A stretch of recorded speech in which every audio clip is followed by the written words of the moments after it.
किसान भाइयों नमस्कार। स्वागत है आपका हमारे यूट्यूब चैनल स्मार्ट एग्रीकल्चर में।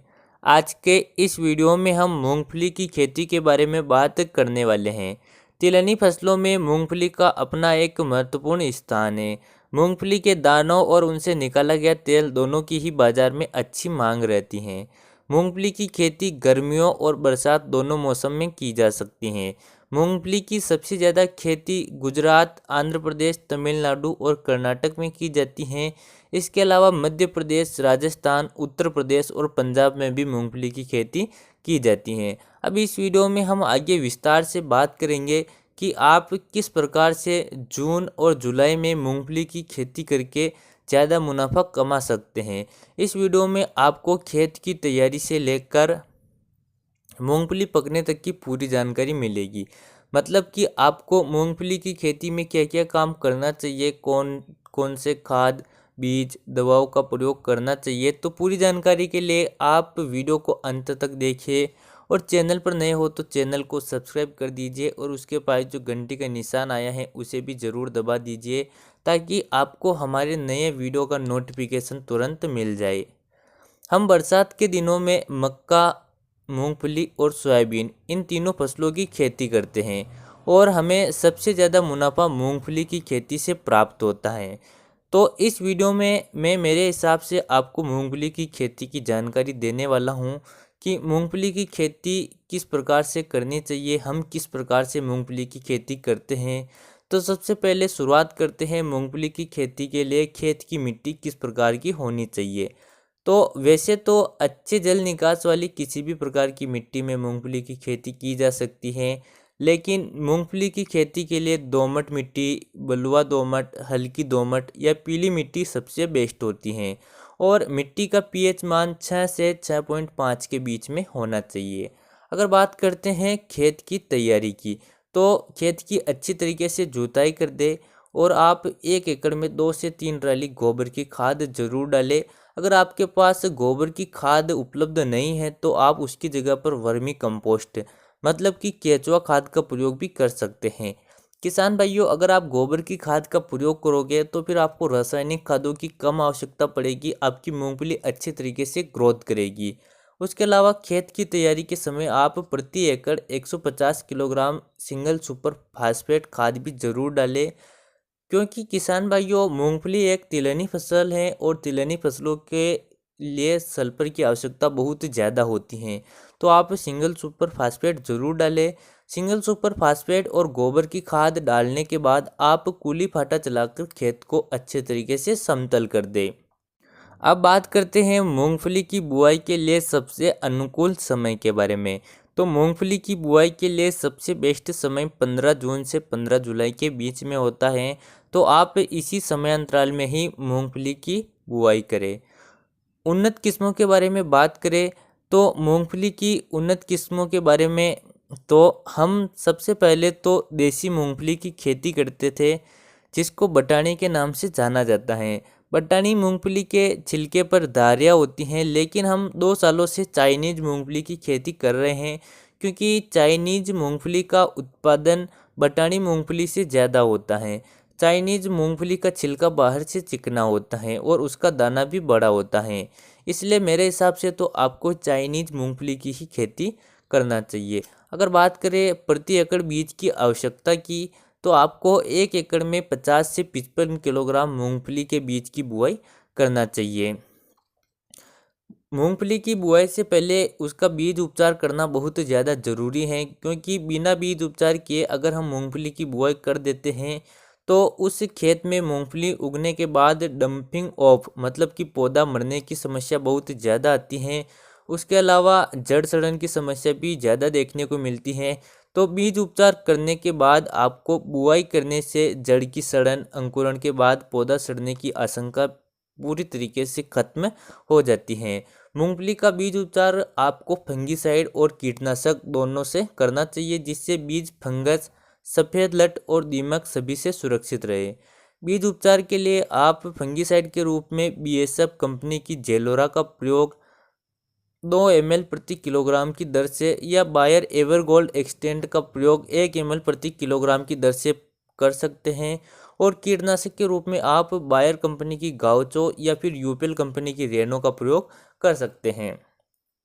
अब बात करते हैं बुआई के समय कौन कौन से खादों का प्रयोग करना चाहिए। तो मूंगफली की फसल के लिए हम फास्फोरस और सल्फर का प्रयोग तो सिंगल सुपर फास्फेट के माध्यम से खेत की तैयारी के समय पहले से ही कर देते हैं। उसके अलावा आपको बुआई के समय 1 एकड़ में 30 किलोग्राम एमओपी खाद का प्रयोग सीड्रिल के आगे आगे करना चाहिए। और बुआई की ठीक पहले आप 1 एकड़ में 25 से 30 किलोग्राम यूरिया भी जरूर डालें। ध्यान रखें, एमओपी या फिर यूरिया को मूंगफली के बीज के पास में नहीं डालना चाहिए। अगले नंबर पर बात करते हैं बुआई कैसे करें।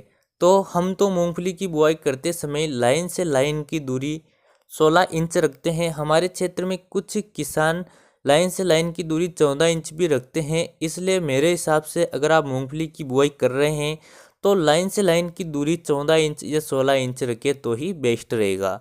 और खेत में पर्याप्त नमी होने पर ही आप मूंगफली की बुआई करें और मूंगफली की बुआई ज़्यादा गहरी ना करें।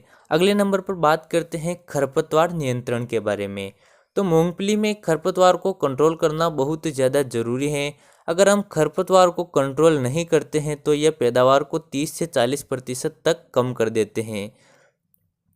हम तो मूंगफली में खरपतवार को कंट्रोल करने के लिए जुगाड़ से कुल्पे चलाते हैं। आप कुल्पे चलाकर और निराई गुड़ाई से खरपतवार को कंट्रोल कर सकते हैं, या आप चाहे तो केमिकल का प्रयोग भी कर सकते हैं। इसके लिए आप एमेजेथ हाइपर 10% एसएल टेक्निकल वाली दवाओं जैसे कि बीएसएफ कंपनी की परसूट, अडामा कंपनी की वीड ब्लॉक, यूपीएल कंपनी की लगान, इन दवाओं का स्प्रे कर सकते हैं। अगले नंबर पर बात करते हैं खाद डालने के बारे में कि मूंगफली में कौन से समय पर कौन कौन से खादों का प्रयोग करना चाहिए। अगर बात करें खाद डालने की तो सबसे पहले बात करते हैं यूरिया की। तो मूंगफली को यूरिया की आवश्यकता बहुत कम होती है। मूंगफली में हमें एक बार ही यूरिया डालना चाहिए। मूंगफली की बुआई के 20 से 25 दिनों के बाद 1 एकड़ में 35 किलोग्राम यूरिया की टॉप ट्रेसिंग करें। और 30-35 दिनों के बाद 1 एकड़ में 5 किलोग्राम जिंक सल्फेट, उसके साथ 5 किलोग्राम मिक्स माइक्रो न्यूट्रिएंट जिसमें आपको उत्तम कंपनी का संपूर्ण मिल जाएगा, और 10 किलोग्राम इफ्को सागरिका का प्रयोग जरूर करें, जिससे मूंगफली की ग्रोथ अच्छी हो और मूंगफली की पैदावार भी ज़्यादा हो।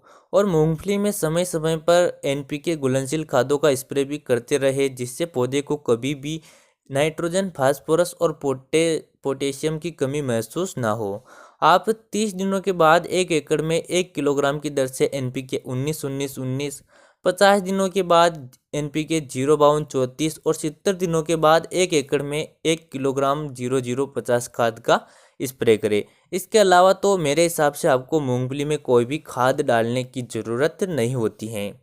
अब बात करते हैं स्प्रे करने के शेड्यूल के बारे में। तो मूंगफली में जड़ गलन और जड़ में कीड़े की समस्या बहुत ज़्यादा आती हैं, इसलिए हमें समय समय पर कीटनाशक और फंगीसाइड को मिक्स करके उसका स्प्रे की ज़रूरत ज़्यादा होती है। अब बात करते हैं कि मूंगफली में स्प्रे करने का शेड्यूल किस प्रकार से रखना चाहिए, मतलब कि कौन से समय पर कौन कौन सी दवाओं का प्रयोग करना चाहिए। तो पहले नंबर पर बात करें तो मूंगफली की फसल में पहला स्प्रे बुआई के 20 से 25 दिनों के बीच में करना चाहिए।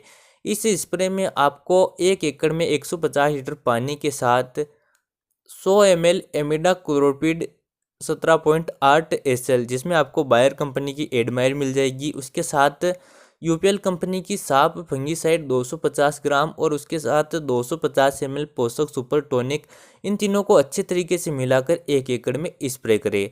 इस स्प्रे को करने के बाद आपकी मूंगफली में जड़ गलन व कीट संबंधित कोई भी समस्या नहीं आएगी और मूंगफली की ग्रोथ बहुत अच्छी होगी।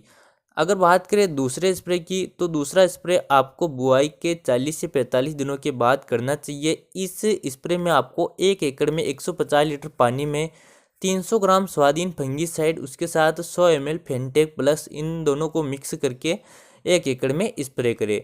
इस स्प्रे से मूंगफली में फंगस संबंधित सभी समस्याएं खत्म हो जाएगी और मूंगफली में फल और फूलों की संख्या में वृद्धि होगी। अगले नंबर पर बात करते हैं तीसरे स्प्रे के बारे में। तो मूंगफली जब 80 दिनों के आसपास की होती हैं तब आपको 1 एकड़ में 150 लीटर पानी के साथ 80 ml सिजेंटा कंपनी के कल्टार प्लांट ग्रोथ रेगुलेटर का स्प्रे जरूर करना चाहिए। कल्टार का स्प्रे करने से मूंगफली में दाना भराव अच्छा होगा, जिससे मूंगफली वजनदार होगी और मूंगफली की पैदावार ज़्यादा होगी। मूंगफली की खेती में कुछ सावधानियों के बारे में भी बात कर लेते हैं, क्योंकि मूंगफली की खेती में हमें कुछ सावधानियां रखना ज़रूरी है, तभी मूंगफली की पैदावार ज़्यादा से ज़्यादा होगी। तो बीज उपचार करने के बाद ही आप बुआई करें। उसके अलावा ज़रूरत से ज़्यादा खाद भी न डालें, और अगर बीच में बारिश ना हो तो मूंगफली की सिंचाई ज़रूर करें। मूंगफली पकने के बाद उसको ज़मीन से जल्दी बाहर निकाल लें। अब बात करते हैं बाहर निकालना व हार्वेस्टिंग के बारे में। तो 100 दिनों के आसपास मूंगफली पक जाती हैं, तो आप उसे जल्दी से बाहर निकाल लें, नहीं तो मूंगफली ज़मीन के अंदर ही रह जाएगी। उसके बाद उसे सूखने दें। सूखने के बाद उसे टोकरी मॉडल वाले थ्रेशर से निकाल लें। तो किसान भाइयों, यह थी मूंगफली की खेती की पूरी जानकारी। आपको वीडियो कैसा लगा कमेंट करके ज़रूर बताइए।